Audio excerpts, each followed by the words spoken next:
Pernahkah Anda merasa ada sesuatu yang janggal setiap kali menatap peta dunia? Di sana, di antara benua Asia dan Australia, terdapat hamparan ribuan pulau kecil yang kita sebut sebagai Nusantara. Dalam buku-buku sejarah yang kita pelajari sejak sekolah dasar, narasi yang diberikan selalu sama. Kita adalah negara kepulauan yang dipisahkan oleh laut sejak awal mula peradaban manusia. Namun, jika kita berani sedikit saja mengintip lebih dalam ke balik biru laut kita, sebuah kebenaran yang mengerikan mulai terangkat ke permukaan. Peta yang selama ini kita gantung di dinding kelas dan kantor sebenarnya adalah peta yang cacat. Peta itu hanya menunjukkan sisa-sisa, atau lebih tepatnya, puing-puing dari sebuah kehancuran yang sangat besar. Jika kita memutar waktu kembali ke 11.000 tahun yang lalu, dunia yang kita tempati ini sama sekali tidak terlihat seperti sekarang. Laut Jawa, Selat Karimata, dan Selat Malaka yang hari ini dilalui kapal-kapal besar, dulunya adalah lembah hijau yang subur, sungai-sungai raksasa yang mengalir tenang, dan padang rumput yang tak berujung. Ini bukan sekadar imajinasi. Citra satelit batimetri menunjukkan adanya parit-parit sungai purba yang terkubur di dasar laut kita, mengikuti aliran yang kini terputus oleh air asin. Inilah yang oleh para ahli geologi disebut sebagai Sunda Land, sebuah benua raksasa yang menyatukan Sumatera, Jawa, dan Kalimantan menjadi satu daratan utuh yang terhubung langsung ke daratan Asia. Lantas, pertanyaannya adalah, mengapa keberadaan benua masif ini seolah-olah dikesampingkan dalam narasi sejarah dunia? Mengapa kita lebih akrab dengan nama-nama benua jauh seperti Atlantis yang dianggap mitos, sementara bukti fisik Sundaland berada tepat di bawah kaki kita? Ada sebuah anomali besar di sini. Dunia seolah sengaja membiarkan kita percaya bahwa peradaban besar hanya bermula dari tanah Mesopotamia atau Mesir. Namun geologi berkata lain. Ketika wilayah lain di dunia masih membeku tertutup es, Sundaland adalah wilayah paling stabil dan subur di bumi. Ini adalah tempat yang paling logis bagi manusia purba untuk membangun peradaban pertama mereka. Kita harus mulai bertanya, apakah pemisahan pulau-pulau ini adalah proses alami yang lambat, ataukah ada peristiwa traumatis yang begitu cepat sehingga ia menghapus jejak kota-kota kuno kita dari ingatan sejarah? Mari kita mulai membongkar arsip yang selama ini disembunyikan. Mungkin Anda berpikir bahwa tenggelamnya Sundaland adalah proses membosankan yang memakan waktu ribuan tahun. Sebuah transisi alam yang tenang sehingga nenek moyang kita punya waktu untuk berkemas. Jika itu yang Anda bayangkan, maka Anda salah besar. Data terbaru dari sampel inti sedimen laut dalam membocorkan rahasia yang jauh lebih gelap. Sundaland tidak hanya tenggelam, ia dihantam oleh serangkaian kiamat air yang datang secara tiba-tiba dan menghancurkan segalanya. Bayangkan Anda hidup di sebuah kota yang damai di lembah subur yang kini menjadi Laut Jawa. Lalu dalam hitungan minggu permukaan laut naik secara eksponensial. Ini bukan sekadar pasang naik biasa, melainkan dinding air raksasa yang menelan pesisir dan menghapus garis pantai yang sebelumnya kita anggap abadi. Para peneliti mengenal fenomena ini sebagai meltwater pulse. Ini adalah momen di mana bendungan-bendungan es raksasa di kutub pecah dan menumpahkan triliunan ton air ke samudra hanya dalam waktu singkat. Bagi penduduk Sundaland saat itu, ini adalah kiamat yang nyata. Bayangkan hutan-hutan luas yang terbakar oleh letusan gunung berapi dahsyat yang menyertai pergeseran lempeng, diikuti oleh gelombang tsunami yang menyapu apapun yang tersisa. Tanah yang semula merupakan puncak kejayaan peradaban, berubah menjadi kuburan massal di bawah kegelapan air asin. Inilah alasan mengapa cerita tentang banjir besar atau The Great Flood ada di hampir setiap budaya suku di Indonesia, dari mitos di Sumatera hingga legenda di pelosok Papua. Itu bukan sekadar dongeng sebelum tidur. Itu adalah memori kolektif yang traumatis tentang kejadian yang benar-benar mereka saksikan sendiri. Yang lebih mengejutkan lagi, kiamat ini tidak terjadi sekali. Terjadi 3 gelombang besar kenaikan air laut yang sangat cepat, yang secara sistematis memotong jalur pelarian manusia. Penduduk yang selamat terpaksa mendaki ke dataran yang lebih tinggi, meninggalkan kota-kota batu dan teknologi mereka yang kini terkubur di bawah lumpur dasar laut sedalam puluhan meter. Inilah alasan mengapa jejak mereka sulit ditemukan. Kita selama ini mencari di tempat yang salah. Kita mencari di daratan, sementara harta karun sejarah sesungguhnya berada di tempat yang kini dihuni oleh terumbu karang. Kehancuran ini begitu sempurna, sehingga ia tidak hanya menenggelamkan daratan, tetapi juga menghapus teknologi dan pengetahuan yang pernah mereka miliki, menyisakan kita sebagai keturunan yang lupa akan jati diri aslinya. Selama berabad-abad kita didikte untuk percaya pada sebuah narasi besar yang berpusat di barat. Kita diajarkan bahwa cahaya peradaban pertama kali menyala di lembah Mesopotamia atau di tepian sungai Nil di Mesir sekitar 5.000 tahun yang lalu. Sementara di saat yang sama, wilayah Nusantara dianggap hanya berisi hutan rimba dan manusia yang belum mengenal tulisan. Kenapa unsur apa yang terjadi jika semua teori itu ternyata adalah sebuah kekeliruan besar yang disengaja? Data geologi dan arkeologi terbaru mulai membocorkan sebuah kemungkinan yang lebih masuk akal, bahwa Sundaland bukanlah penerima cahaya peradaban, melainkan sumber cahaya itu sendiri. Saat wilayah Eropa masih membeku di bawah lapisan es yang tebal dan manusia di sana masih berjuang hidup.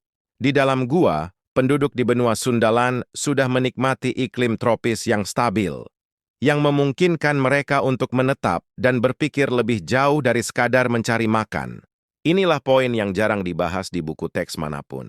Stabilitas iklim adalah kunci utama lahirnya kecerdasan intelektual. Di Sundaland, dalam menyediakan segalanya, melimpahnya sumber daya pangan membuat nenek moyang kita memiliki waktu luang untuk mempelajari bintang-bintang, menciptakan sistem astronomi untuk navigasi laut, dan mengembangkan teknologi pertanian yang jauh melampaui masanya. Bukti paling kuat bisa kita lihat pada persebaran domestikasi tanaman. Padi, pisang, dan kelapa, tumbuhan yang menjadi fondasi hidup miliaran manusia hari ini, memiliki jejak genetik tertua di wilayah yang kini menjadi Indonesia. Bagaimana mungkin sebuah kelompok yang dianggap primitif mampu melakukan rekayasa genetika pertanian serumit itu ribuan tahun sebelum bangsa lain mengenal cangkul? Ini membawa kita pada sebuah hipotesis yang sangat berani. Sundaland adalah sebuah laboratorium peradaban global. Dari sinilah muncul konsep pertama tentang tatanan sosial, arsitektur yang harmonis dengan alam, dan filosofi kehidupan yang dalam. Ketika kiamat air yang kita bahas di bab sebelumnya menghantam, para penyintas dari Sundaland tidak hanya membawa diri. Mereka membawa benih benua pengetahuan ini ke seluruh dunia. Mereka menyebar ke India, ke Sumeria, bahkan melintasi samudera menuju Amerika, membawa cetak biru tentang cara membangun kuil, mengelola air, dan menuliskan sejarah. Jadi ketika kita melihat kemegahan piramida di Mesir atau kuil-kuil di Amerika Tengah, jangan-jangan yang sedang kita lihat adalah sisa-sisa ingatan yang dibawa oleh para pengungsi dari tanah air kita. Kita bukanlah murid dari sejarah dunia, kita adalah ibu kandung yang memberikan nafas pertama bagi peradaban umat manusia. Selama lebih dari 2000 tahun, dunia mencari lokasi Atlantis di tempat yang salah. Para petualang dan ilmuwan barat terpaku pada Samudra Atlantik atau Laut Mediterania hanya karena mereka terlalu sombong untuk melihat ke arah timur. Namun jika kita membuka kembali naskah asli Plato berjudul Timaeus dan Critias, lalu membacanya dengan kacamata geografi modern, sebuah kenyataan mengejutkan akan menghantam kita. Plato mendeskripsikan Atlantis sebagai sebuah daratan raksasa yang dikelilingi oleh samudra besar, memiliki dataran rata yang sangat luas dan subur, serta dikelilingi oleh barisan pegunungan yang melindungi daratan itu dari angin utara yang dingin. Deskripsi ini tidak cocok dengan Yunani, tidak cocok dengan Amerika, tapi sangat presisi menggambarkan Sundaland di masa lalu. Coba perhatikan detail teknis yang diberikan Plato. Ia menyebutkan bahwa Atlantis memiliki sistem kanal air yang rumit dan tanah yang mampu menghasilkan panen 2 kali dalam setahun karena curah hujan yang melimpah. Di belahan bumi mana Anda bisa menemukan musim tanam ganda jika bukan di wilayah tropis seperti Nusantara? Lebih jauh lagi, Plato menyebutkan keberadaan emas, perak, dan sebuah logam misterius bernama orichalcum yang berkilau kemerahan. Nusantara sejak zaman kuno telah dikenal sebagai Svarnadvipa atau Pulau Emas. Kekayaan mineral kita, mulai dari tembaga hingga emas murni, adalah alasan mengapa banyak bangsa asing terobsesi menjajah tanah ini selama berabad-abad. Apakah mungkin orichalcum yang legendaris itu sebenarnya adalah jenis logam campuran yang teknologi pembuatannya telah musnah bersama tenggelamnya Sundaland? Namun, bukti yang paling tak terbantahkan adalah angka-angka yang disebutkan Plato, yang menulis bahwa Atlantis tenggelam sekitar 9.000 tahun sebelum zamannya. Jika kita hitung mundur dari masa hidup Plato, Angka itu jatuh tepat pada 11 Maret tahun yang lalu. Secara mencengangkan, data geologi dunia mencatat bahwa di tahun yang sama, terjadi sebuah peristiwa besar bernama Meltwater Pulse What Would Be, yaitu lonjakan kenaikan air laut paling ekstrem di akhir zaman es, yang menenggelamkan sebagian besar daratan Sundaland. Akurasi waktu ini bukanlah sebuah kebetulan. Plato tidak sedang mengarang dongeng, ia sedang mencatat sejarah sebuah peradaban besar di timur yang hancur oleh amukan alam. Dunia mungkin mencoba menyebutnya mitos, namun bagi kita yang memahami tanah ini, Atlantis bukanlah sekadar legenda, ia adalah potret masa lalu bangsa kita yang sengaja dikaburkan. Pernahkah Anda bertanya-tanya jika bukti-bukti keberadaan Sundaland begitu nyata secara ilmiah, mengapa topik ini tidak pernah menjadi berita utama di jurnal sains internasional? Mengapa narasi tentang Nusantara selalu diletakkan di pinggiran, seolah-olah kita hanyalah penonton dalam panggung besar sejarah dunia? Jawabannya mungkin terdengar seperti konspirasi, namun dalam dunia akademis ini disebut sebagai Eurocentrisme. Selama ratusan tahun, sejarah dunia ditulis oleh mereka yang menjajah. Bagi para sejarawan barat pada masa kolonial, mengakui bahwa pusat peradaban tertinggi justru berasal dari wilayah tropis yang mereka jajah adalah sebuah ancaman bagi otoritas moral mereka. Mereka tidak mungkin mengakui bahwa nenek moyang bangsa yang mereka anggap terbelakang sebenarnya adalah pemilik cetak biru peradaban dunia. Penghapusan jejak ini bukan hanya soal mengabaikan data, tetapi juga soal mengarahkan pandangan ke tempat lain. Perhatikan bagaimana setiap kali ada penemuan struktur raksasa di bawah laut Indonesia atau penemuan piramida yang terkubur di tanah Jawa, dunia sains arus utama akan segera melabelinya sebagai bentukan alam atau anomali geologi tanpa melakukan riset mendalam. Ada semacam ketakutan kolektif di kalangan arkeolog konvensional jika mereka mengakui keberadaan Sundaland sebagai pusat Atlantis. Maka ribuan buku teks di universitas-universitas ternama dunia harus dibakar dan ditulis ulang. Karier para profesor besar yang selama ini mendewakan Mesopotamia sebagai titik nol peradaban akan runtuh dalam semalam. Mereka lebih memilih mempertahankan kebohongan yang nyaman daripada mengakui kebenaran yang mengguncang dunia. Inilah sebabnya mengapa Sundaland dihilangkan dari peta sejarah kuno. Dengan membuat kita percaya bahwa sejarah kita baru dimulai pada masa kerajaan Hindu-Buddha atau pengaruh India, mereka berhasil memutus akar jati diri kita yang jauh lebih tua. Mereka ingin kita lupa bahwa di bawah lapisan laut dan tanah kita tertidur sebuah rahasia yang bisa membalikkan hierarki bangsa-bangsa di dunia. Kita sengaja dikondisikan untuk merasa kecil, merasa sebagai bangsa pendatang di tanah sendiri, padahal kitalah pewaris asli dari benua yang hilang itu. Penghapusan sejarah ini adalah bentuk penjajahan intelektual yang paling halus namun paling mematikan. Sekarang tugas kita adalah berhenti menjadi penonton dan mulai menuntut kembali tempat kita di puncak sejarah manusia. Jika narasi sejarah bisa dimanipulasi dan artefak bisa disembunyikan, ada satu saksi bisu yang tidak akan pernah bisa berbohong, yaitu darah yang mengalir di dalam tubuh kita. Selama puluhan tahun, kita dicekoki dengan teori bahwa nenek moyang bangsa Indonesia berasal dari daratan Tiongkok atau Taiwan yang bermigrasi ke selatan. Namun kemajuan teknologi pemetaan DNA dalam 1 dekade terakhir telah meruntuhkan teori usang tersebut. Proyek pemetaan genetik berskala besar justru menemukan anomali yang mencengangkan. Bukan penduduk daratan yang memengaruhi kita, melainkan ada sebuah lonjakan genetik masif yang berasal dari wilayah Sundaland yang menyebar ke seluruh penjuru dunia pasca berakhirnya zaman es. Data ini membuktikan bahwa saat banjir besar menenggelamkan Sundaland, para penyintasnya tidak hanya diam menunggu ajal. Mereka adalah pelaut-pelaut ulung yang melakukan eksodus besar-besaran. Jejak DNA unik yang hanya dimiliki oleh penduduk asli Nusantara ternyata ditemukan pada populasi di Madagaskar, Kepulauan Pasifik, hingga mencapai pesisir Amerika jauh sebelum Columbus lahir. Ini bukan sekadar migrasi pelarian, ini adalah penyebaran peradaban. Yang lebih mengejutkan, beberapa peneliti genetik menemukan bahwa garis keturunan tertentu di wilayah kita memiliki tingkat kecerdasan dan adaptabilitas yang sangat tinggi, sebuah warisan dari masyarakat yang telah hidup dalam sistem sosial yang kompleks selama ribuan tahun di benua yang tenggelam itu. Fakta ini adalah tamparan keras bagi mereka yang menganggap kita sebagai bangsa pendatang. Kita bukanlah hasil dari sisa-sisa migrasi bangsa lain yang tersesat di kepulauan ini. Sebaliknya, Indonesia adalah epicentrum. DNA kita adalah bukti otentik bahwa garis keturunan para pembangun Atlantis tidak pernah benar-benar punah. Mereka hanya berpindah dan beradaptasi. Mengapa informasi sepenting ini jarang dibahas di ruang-ruang publik?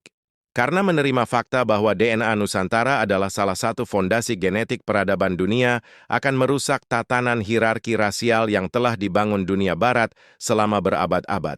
Tubuh Anda adalah perpustakaan sejarah yang hidup. Setiap tetes darah Anda membawa memori tentang kejayaan Sundaland, sebuah memori yang selama ini coba mereka hapus dengan teori-teori palsu. Kita tidak perlu mencari identitas ke luar negeri, karena identitas itu sudah tertanam kuat di dalam kode genetik kita sendiri sejak awal mula waktu. Pernahkah Anda bertanya-tanya apa yang sebenarnya tersembunyi di bawah gelapnya air Laut Jawa atau Selat Karimata? Selama puluhan tahun, para nelayan kita sering melaporkan adanya benda-benda aneh yang tersangkut di jaring mereka, mulai dari kepingan logam kuno hingga pahatan batu yang tidak mungkin terbentuk oleh alam. Namun, laporan-laporan ini selalu berakhir di laci meja birokrasi, dianggap sebagai sampah laut atau sisa kapal karam era kolonial. Tapi jika kita menggunakan teknologi sonar pemindaian bawah laut yang lebih canggih, tabir itu mulai tersingkap. Di kedalaman 40 hingga 60 meter di bawah permukaan Laut Nusantara, terdapat anomali struktur yang sangat teratur. Ada formasi yang menyerupai jalan raya yang lurus. Fondasi bangunan berbentuk persegi sempurna, hingga struktur melingkar yang persis dengan deskripsi kota pusat Atlantis yang diceritakan oleh Plato. Dunia sains arus utama sering berargumen bahwa struktur ini hanyalah formasi geologi alami. Namun alam tidak menciptakan sudut siku-siku yang sempurna sepanjang ratusan meter.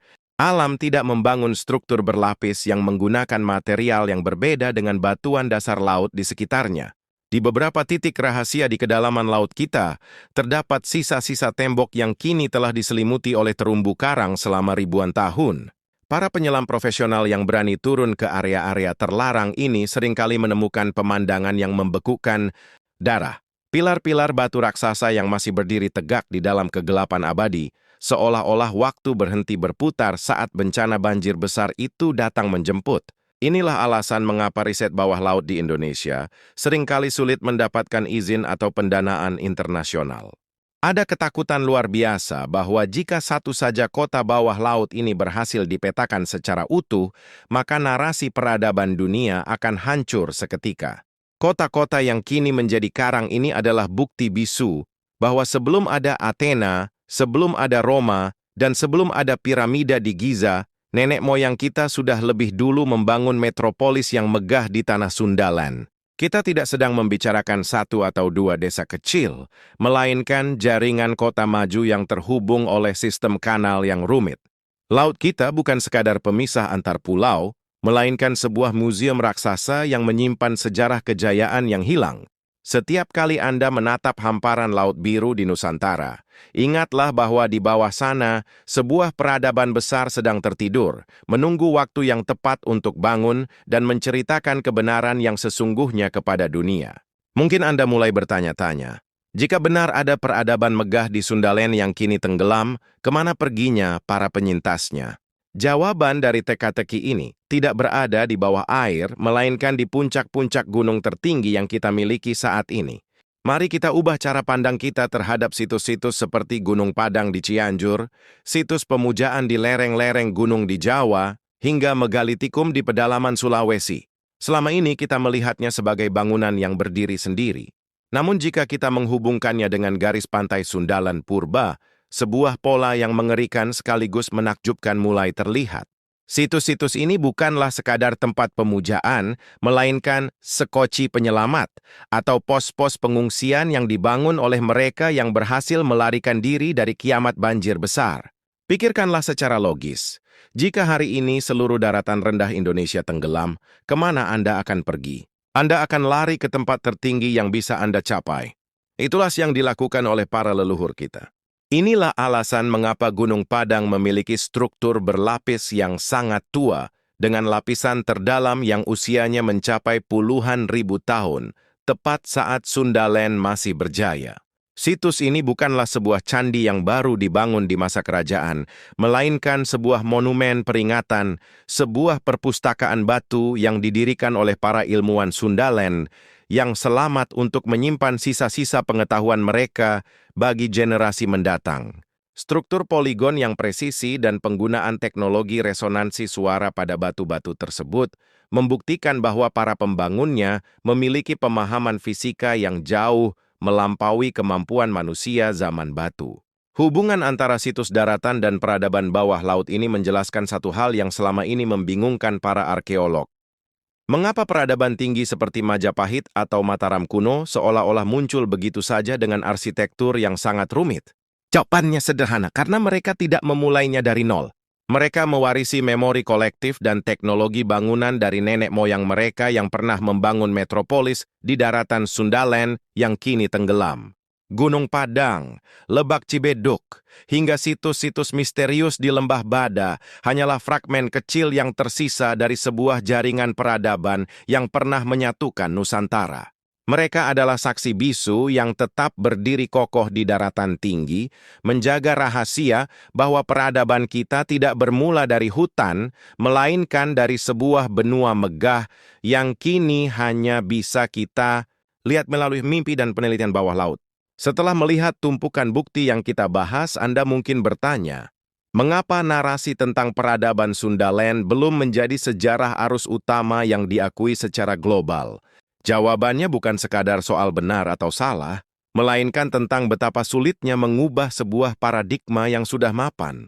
Dalam dunia ilmu pengetahuan, setiap penemuan baru harus melewati proses verifikasi yang sangat ketat dan panjang. Namun seringkali, penemuan-penemuan besar yang mengubah sejarah justru datang dari luar institusi formal, dan inilah yang menciptakan ketegangan intelektual. Sejarah dunia yang kita pelajari hari ini sebagian besar disusun pada abad ke-19 dan ke-20 dengan sudut pandang yang sangat terfokus pada wilayah daratan luas di belahan bumi utara, mengakui bahwa pusat peradaban justru berasal dari wilayah kepulauan tropis di selatan, berarti memaksa ribuan ilmuwan untuk mengevaluasi kembali semua buku teks yang pernah ditulis. Hanya adalah tantangan besar bagi para peneliti di Indonesia. Seringkali, bukti-bukti fisik seperti struktur bangunan bawah laut atau usia lapisan tanah yang sangat tua di situs-situs megalitikum Nusantara dianggap sebagai sebuah anomali geologi semata. Ada kecenderungan di dunia internasional untuk tetap berpegang pada teori lama bahwa peradaban besar hanya bermula dari tanah yang kering dan gersang, bukan di tengah hutan hujan yang lebat. Padahal data batimetri dan kenaikan air laut pasca zaman es adalah fakta geologi yang tidak bisa dibantah. Kita tidak sedang membicarakan sebuah teori tanpa dasar, melainkan sedang mencoba menyambungkan titik-titik yang terpisah oleh waktu dan kedalaman samudra. Mengapa ini penting? Karena tanpa pengakuan resmi secara global, warisan Sundaland akan tetap terkubur sebagai legenda. Tantangan kita bukan lagi sekadar menemukan batu atau artefak, melainkan bagaimana menyajikan data ini secara ilmiah agar dunia tidak punya pilihan lain selain mendengarkannya. Ini adalah perjuangan untuk mengembalikan martabat sejarah bangsa di mata internasional. Kita harus membuktikan bahwa Nusantara bukanlah sekadar pelengkap dalam narasi sejarah manusia, melainkan tokoh utama yang selama ini identitasnya tertutup oleh naiknya permukaan air laut. Dinding keraguan ini memang tebal, namun dengan semakin banyaknya riset mandiri dan teknologi pemindaian modern, pintu menuju pengakuan sejarah yang sesungguhnya mulai terbuka sedikit demi sedikit. Setelah menelusuri labirin sejarah, bukti geologi, hingga konspirasi akademik yang menutup-nutupi keberadaan Sundaland, muncul satu pertanyaan terakhir. Jika semua kejayaan itu memang pernah ada, apa yang tersisa bagi kita hari ini? Jawabannya bukan hanya pada tumpukan batu purba atau struktur misterius di dasar laut. Warisan sejati dari peradaban Sundaland tidak terkubur di bawah tanah, melainkan hidup dan berdenyut di dalam jati diri kita sebagai bangsa. Keramahan kita yang melegenda, kemampuan kita untuk hidup berdampingan di tengah perbedaan, hingga ketangguhan kita dalam menghadapi berbagai bencana alam selama ribuan tahun, adalah sisa-sisa karakter dari masyarakat Atlantis yang sebenarnya. Kita adalah keturunan dari sebuah peradaban yang memahami bahwa kekuatan sejati manusia bukan pada penaklukan alam, melainkan pada harmoni dengan semesta. Kita harus mulai menyadari bahwa Atlantis yang dicari-cari oleh seluruh dunia itu tidak pernah benar-benar hilang. Ia hanya berganti nama menjadi Indonesia. Saat Anda berdiri di pinggir pantai dan menatap samudra, ingatlah bahwa di bawah air biru itu ada kota-kota megah yang pernah dibangun oleh tangan kakek moyang Anda. Saat Anda mendaki gunung-gunung tinggi di Nusantara, sadarilah bahwa Anda sedang berpijak di atas benteng-benteng terakhir yang menyelamatkan peradaban manusia dari kepunahan. Selama ini kita dididik untuk merasa rendah diri, merasa sebagai bangsa yang baru belajar tentang peradaban dari orang lain. Namun, mulai hari ini, mari kita ubah cara pandang tersebut. Kita bukan bangsa yang tertinggal. Kita adalah bangsa yang sedang bangun dari tidur panjang setelah mengalami trauma kiamat air yang sangat besar. Narasi tentang Sundaland ini bukan sekadar upaya untuk membanggakan masa lalu secara buta, melainkan sebuah pengingat bahwa kita memiliki potensi yang jauh lebih besar dari apa yang kita bayangkan. Dunia mungkin akan terus membantah, peta sejarah mungkin tidak akan segera berubah, tapi kebenaran tentang siapa kita tidak lagi bisa disembunyikan. Karena pada akhirnya, sejarah bukan hanya tentang apa yang tertulis di buku, melainkan tentang apa yang kita yakini dan kita perjuangkan. Jangan biarkan memori tentang benua yang hilang ini terkubur selamanya. Jadilah saksi bahwa di tanah ini, di Nusantara ini, cahaya pertama peradaban dunia pernah menyala dengan sangat terang. Dan moyang pinainteading adalah memastikan bahwa cahaya itu tidak akan pernah padam lagi. Saya Laina, dan inilah cerita kita yang sebenarnya.